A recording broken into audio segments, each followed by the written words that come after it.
What's goody? Hey man, my bad. Y'all have not gotten a video in a long time for me, bro. I got some ideas and stuff that y'all are gonna see soon.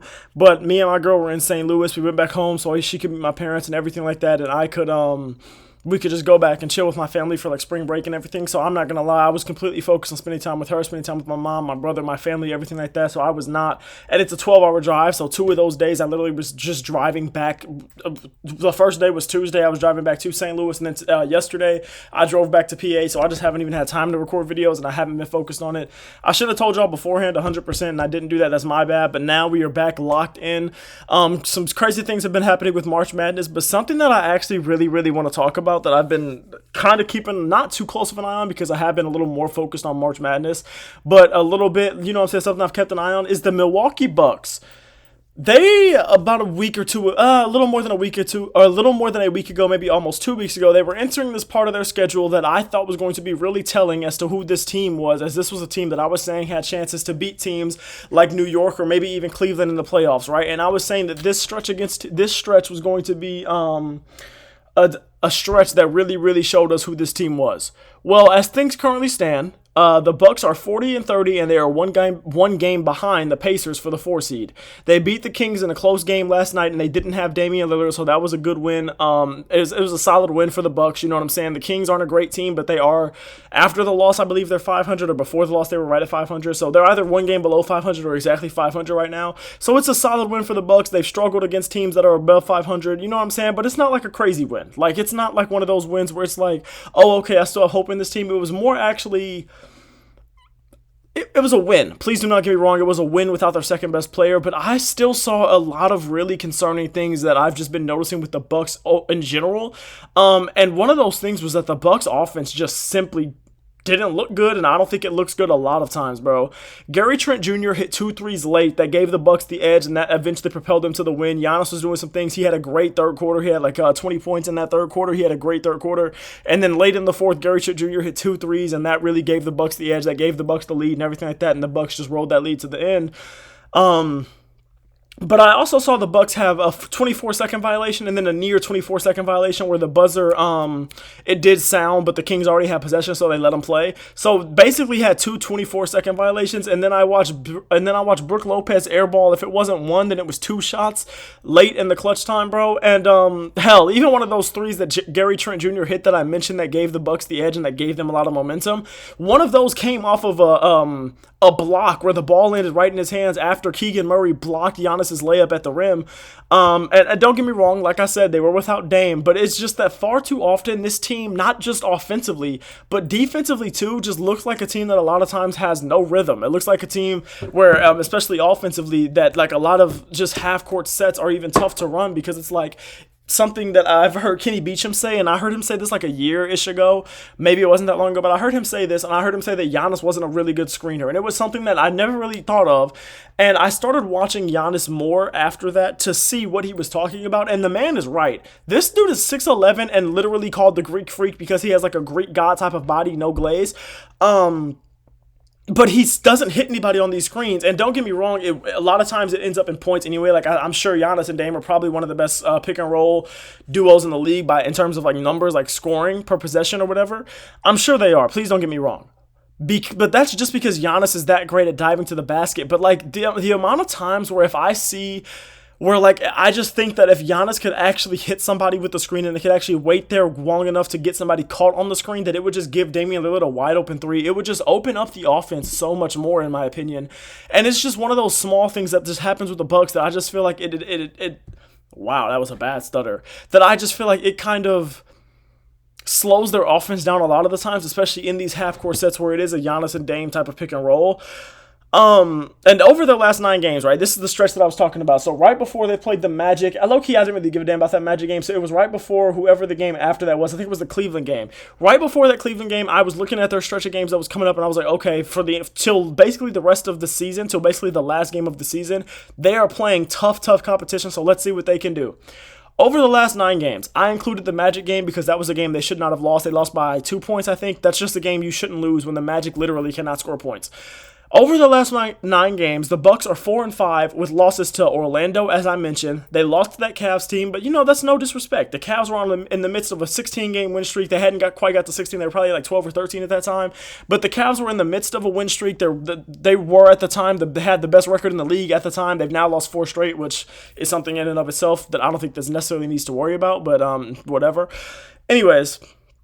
So they lose to Orlando, a bad loss. They lose to the Cavs, which is not really a bad loss. They lose to the Pacers. Now, they go on to beat the Pacers. I think it was either the next night or 2 nights later when they played them again in like a baseball-style series. So I don't if it wasn't a back-to-back, it was like one of those baseball-style matchups. But they beat them once and then lost to the Pacers once. Ordinarily, I wouldn't be super, super mad at that, but it's just like that Pacers game, one of them, I believe, was like the Obi Toppin game. I'm going to check and make sure for 100%, but I believe that one of those Pacers games, like it was like Obi Toppin that went off and they didn't even have their main guys, and if they did have them, they didn't do anything special. So it was just like, I'm just not with that. Yeah, they lost by 1 point on March 11th, and it was, this was the Tyrese Halliburton game winner. Tyrese Halliburton went out there, hit the game winner, Pascal Siakam cooked, so maybe I'm thinking of something else. Maybe I'm thinking the Obi Toppin game must have been a different team, but it's just like, you do kind of want to beat the Pacers twice there because they're a team that you're now slated to face off against in the playoffs in the first round. So that's just kind of a win you want, you know what I'm saying?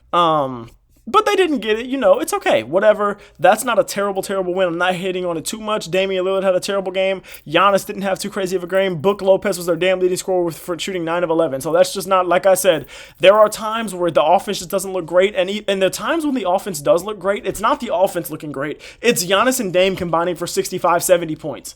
So even when the offense looks great, it's not really the offense. It's really just Giannis and Dame. So that's just one of those big concerns that I have with this team.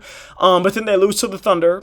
You know what I'm saying? Not a bad loss because it's the second best record in the league. Right now, it's the first best record in the league. But then you go on and you lose to the Warriors without Steph Curry. And it's like, even these losses that I'm saying aren't necessarily bad losses. It's like, you're supposed to be a team that has the best duo in the league. You're supposed to have, if not the best, one of the best duos in the league. You should be able to beat these top-end teams. Like, I'm not going in, there should never be a game that you're going into unless somebody is hurt where you're saying, oh yeah, we're not surprised we didn't beat them. I know y'all didn't trade for Dame to be talking about some of the best teams in the league, talking about, oh yeah, I'm not surprised we didn't beat them. They're just better than us. That shouldn't have been what you were trying to do when you got Dame. I know you weren't expecting that. So even these losses that I'm saying aren't really bad losses, it's still a damn loss, and you still need to be able to beat these teams occasionally, at least at some point, because if you are going to get to where you want to get to, which is a championship, or at least the Eastern Conference Finals, you're going to have to see Cleveland, or you're going to have to see Boston. You're going to have to see one of these teams. If you're going to get to the finals, you might have to see a Denver or an OKC or whoever. So, you know what I'm saying? And one thing that I've noticed in the sparse amount of time that I've watched the Bucks during this stretch is that teams have kind of been daring Kyle Kuzma to shoot, and they're just leaving him wide open and saying if he's going to hit 4 threes, 5 threes, he's going to hit 4 threes or 5 threes. Like against the Warriors, I think I saw a stat that Kyle Kuzma shot the most attempts in a 3 he ever shot in his career or something like that in that game because the Warriors were just daring the man to shoot, and Draymond was out there clamping up Giannis. So it was really just insane. And there's just far too many times where I see Giannis or Dame or Dame frustrated with the shots that their team are taking, and there are far too many times that now this one maybe I'm hating on, maybe I'm just not a big fan of this guy right now, but I'm not, to be honest with you.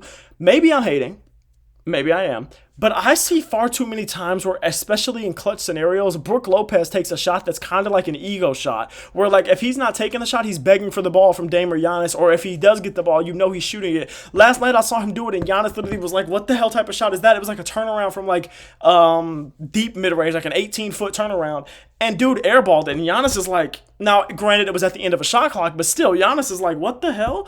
And it's just like, there are far too many times that I see Brook Lopez doing those things, and I'm like, bro, you have Giannis and Dame. Now, last night they didn't have Dame, so whatever. You have Giannis and Dame. Give them the damn ball. Like, stop. Give Kuzma the ball. Shit, I don't care, but just don't do that. There's no great perimeter defender on the team. There's no great defender, period, on the team that's not Giannis. And as things stand right now, the Bucks will play the Pacers in the first round. I can't go into that series saying I'm picking the Bucks with full confidence, let alone Cleveland or New York or a team like that or Boston, those teams. And New York isn't even on the same level as Cleveland or Boston. But just compared to the Bucks, I'm going to put them there. Let alone Indiana, I don't think they could beat. or I wouldn't be 100% confident they would be. That's a game, that's a series where I'm probably thinking, this one's probably going 7. You know what I'm saying? Now in that game 7, I'm probably taking Giannis, but it's not. It's going to be a close series. Let alone a series like Cleveland or Boston, or you got to worry about Indiana first. And realistically, you could fall down to the 6th seed because what is it? I think the Pistons are a game and a half behind you for right now for the 5 seed. You're a game or 2 behind the Pacers for the 4 seed. So it's like you could realistically fall down because of how difficult your schedule is left. You still have to play.